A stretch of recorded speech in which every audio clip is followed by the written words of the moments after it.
जय हिंद दोस्तों, आप सभी का स्वागत है आज के नए वीडियो में। आज के इस वीडियो में हम मोस्ट इम्पॉर्टेंट 40 पीएच वैल्यू से संबंधित प्रश्नों को देखेंगे। मैंने इसमें जितने भी प्रश्न लिए हैं ये काफ़ी सेलेक्टेड हैं और काफ़ी इम्पॉर्टेंट हैं। अगर आप सभी प्रश्नों को अच्छे से देख लेते हैं तो यकीन मानिए एग्जाम में अगर पीएच वैल्यू से संबंधित कोई भी प्रश्न आपका आएगा तो वो छूटेगा नहीं। तो चलिए शुरू करते हैं आज का पहला प्रश्न। तो आज का पहला प्रश्न है, शुद्ध जल का पीएच मान कितना होता है? तो इसका आंसर है ऑप्शन नंबर बी 7। अगला प्रश्न देखते हैं, मानव रक्त का समान पीएच मान कितना होता है? ये क्वेश्चन काफ़ी इंपॉर्टेंट है और एग्जाम में हमेशा आपका रिपीट होता है। इसका आंसर है ऑप्शन नंबर सी 7.35 से 7.45 तक। अगला प्रश्न है, किसी पदार्थ का पीएच 8 से अधिक हो तो वह क्या कहलाता है? तो इसका आंसर है ऑप्शन नंबर बी क्षारीय। अगला प्रश्न देखते हैं, साबुन का पीएच मान आमतौर पर कितना होता है? तो इसका आंसर है ऑप्शन नंबर सी 8 से 10। अगला प्रश्न है, पीएच का उपयोग मुख्य रूप से किसके मापन के लिए किया जाता है?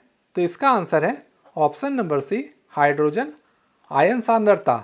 अगला प्रश्न देखते हैं, पीएच मान को मापने के लिए किस यंत्र का उपयोग किया जाता है?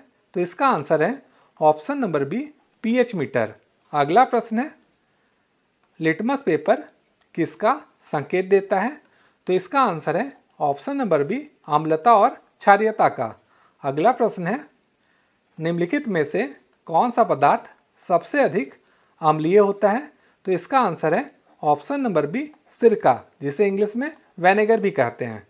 अगला प्रश्न है, बेकिंग सोडा का पीएच मान लगभग कितना होता है? तो इसका आंसर है ऑप्शन नंबर सी 8 से 9। अगला प्रश्न देखते हैं, समुद्री जल का पीएच मान आमतौर पर कितना होता है? तो इसका आंसर है ऑप्शन नंबर डी 8 से 9। अगला प्रश्न है, मानव शरीर में पेट के अम्ल का मुख्य घटक कौन सा है?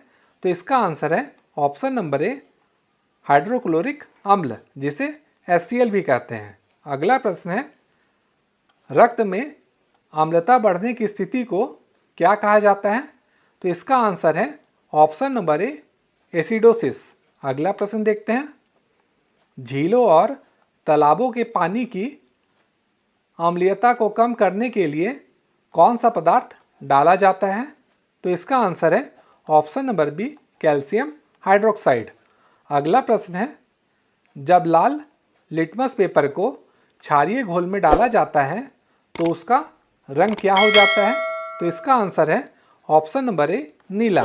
अगला प्रश्न देखते हैं, निम्नलिखित में से कौन सा तरल पदार्थ लगभग तटस्थ पीएच मान रखता है? इसका मतलब न्यूट्रल पीएच वैल्यू होता है इसका। तो इसका आंसर होगा ऑप्शन नंबर सी शुद्ध जल। अगला प्रश्न देखते हैं, साबुन और डिटर्जेंट में पीएच मान कैसा होता है? तो इसका आंसर होगा ऑप्शन नंबर बी क्षारीय। अगला प्रश्न है, पेट में अधिक अम्लता को कम करने के लिए कौन सा पदार्थ दिया जाता है? तो इसका आंसर है option number A baking soda. अगला प्रश्न है, अम्लीय मिट्टी को ठीक करने के लिए कौन सा पदार्थ प्रयोग किया जाता है? तो इसका आंसर है ऑप्शन नंबर बी चूना पत्थर। अगला प्रश्न है, कौन सा पदार्थ सबसे अधिक क्षारीय होता है? तो इसका आंसर है ऑप्शन नंबर सी अमोनिया। अगला प्रश्न है, बारिश का पानी सामान्यतः किस पीएच मान का होता है? तो इसका आंसर है ऑप्शन नंबर बी 5 से 6।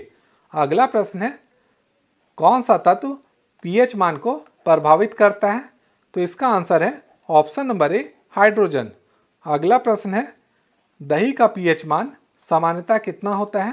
तो इसका आंसर है ऑप्शन नंबर बी 5 से 6।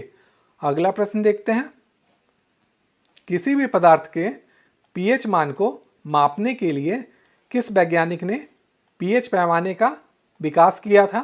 तो इसका आंसर है option number B Soren PL Sorensen ने। अगला प्रश्न देखते हैं, अम्लों की पहचान के लिए सामान्यतः कौन सा संकेतक प्रयोग किया जाता है? तो चलिए ऑप्शन से देखते हैं। मिथाइल ऑरेंज किया जाता है, फिनोल फिलेथिन किया जाता है, ब्रोमो थाइमोल ब्लू ये भी किया जाता है। तो इसका आंसर हो जाएगा ऑप्शन नंबर डी सभी। अगला प्रश्न है, पेट में हाइड्रोक्लोरिक अम्ल का क्या कार्य होता है? तो चलिए ऑप्शन से देखते हैं।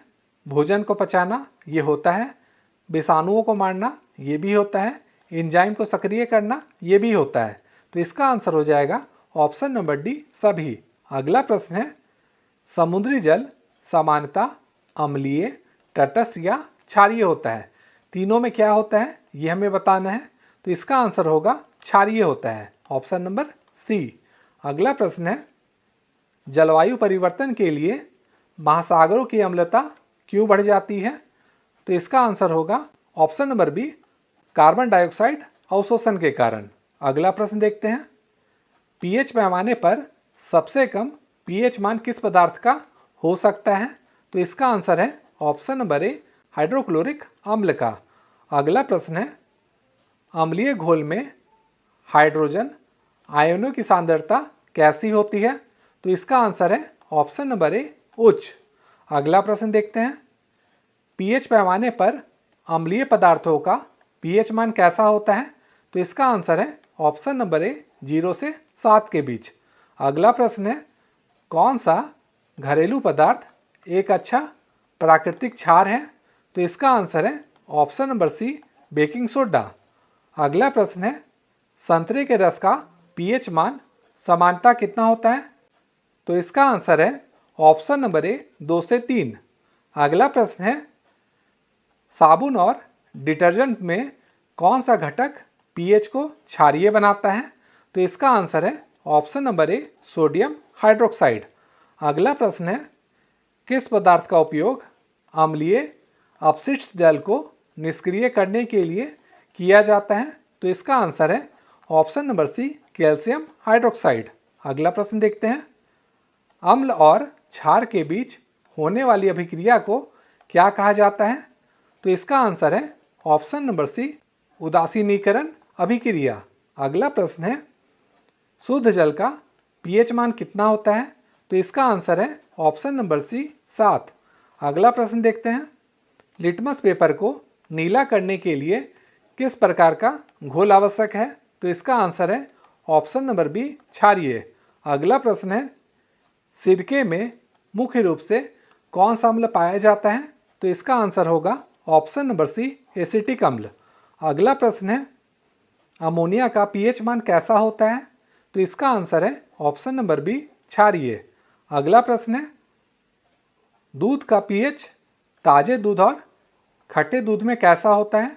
तो इसका आंसर होगा ऑप्शन नंबर ए, ताजे दूध का पीएच अधिक होता है। तो दोस्तों आज के लिए इतना ही। वीडियो अगर आपको पसंद आई है तो वीडियो को लाइक तथा शेयर जरूर कीजिएगा। साथ ही साथ चैनल को सब्सक्राइब करना भी ना भूलिएगा।